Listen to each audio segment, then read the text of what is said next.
Once upon a time, there lived a very wise man. He was the mayor of a local village. Everyone respected him and his views and opinions were well regarded. Many people came to him seeking for advice. His son, however, was very lazy and wasted his time sleeping and spending time with his friends. No amount of advice or threat made any difference to him. He would not change at all. The years passed, and with time faded the youth of the wise man. As he grew older, he began to worry about his son's future.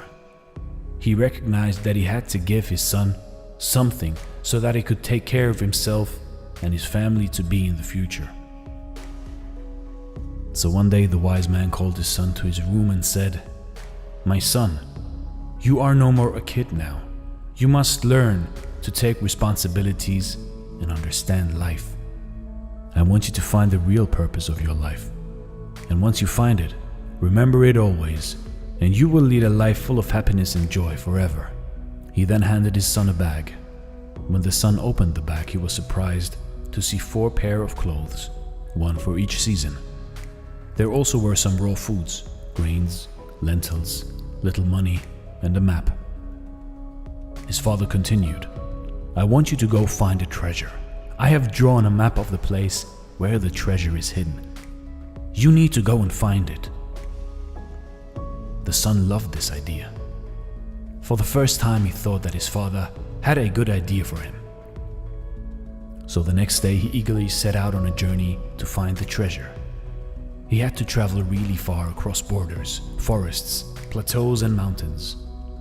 Days turned into weeks, and weeks turned into months. Along the way, he met a lot of people. He was helped by some with food and by some with shelter. He also came across robbers who tried to rob him and people who tried to cheat him. He experienced the best and the worst of humanity on his way. Slowly the season changed, and so did the landscapes along with it. When the weather was unpleasant, he halted for the day and continued his journey when the weather cleared. Finally, after a long year, he reached his destination. It was a cliff.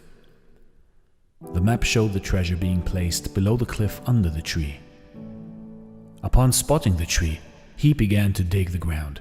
He searched and searched, around it, under it, over it, but found nothing. He spent 2 days looking and digging for the treasure. By the 3rd day, he was so exhausted that he decided to leave. Disappointed over his father's lie, he headed back to his home. On his way back, he experienced the same changing landscapes and seasons. This time, however, he halted to enjoy the blooming flowers in spring and the dancing birds in monsoon. He stayed in places only to watch the sun set in paradise or to enjoy pleasant summer evenings. Since the supplies he carried were over by then, he learned to hunt and make arrangements for his meals. He also learned how to sew his clothes and shelter himself. He was now able to determine the hour of the day by the position of the sun and plan his journey accordingly. He also learned how to protect himself from wild animals. He met the same people who had helped him earlier. This time he stayed a few days with them and helped them in some or the other way to repay them. He realized how nice they were to an ordinary passerby who had nothing to offer to them in return. When he reached home, he realized it had been 2 years since he left the place. He walked straight into his father's room. "Father," he said. The father immediately jumped to his feet and hugged his son. "So how was your journey, my son? Did you find the treasure?" he asked. "The journey was fascinating, father, but forgive me, for I wasn't able to find the treasure. Maybe somebody took it before I reached." He surprised himself by what he just said. He wasn't angry at his father. Instead, he was asking for forgiveness. "There wasn't any treasure in the first place, my son," the father answered, smiling. "But why did you send me to find it then?" the son asked.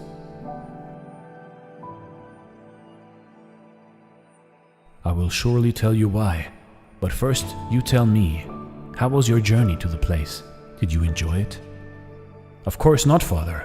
I had no time. I was worried someone else would find the treasure before I did. I was in a hurry to reach the cliff. But I did enjoy the journey on my way back home. I made many friends and witnessed miracles every day. I learned so many different skills and the art of survival. There was so much I learned that it made me forget the pain of not finding the treasure. Exactly, my son. I want you to lead your life with a goal, but if you remain too focused on the goal, then you will miss out the real treasures of life. The truth is, life has no goal at all, other than to just experience it and grow with every single day. The purpose of life is to live it, to taste experience to the utmost, to reach out eagerly and without fear for newer and richer experience. Eleanor Roosevelt. Thanks for watching and stay blessed.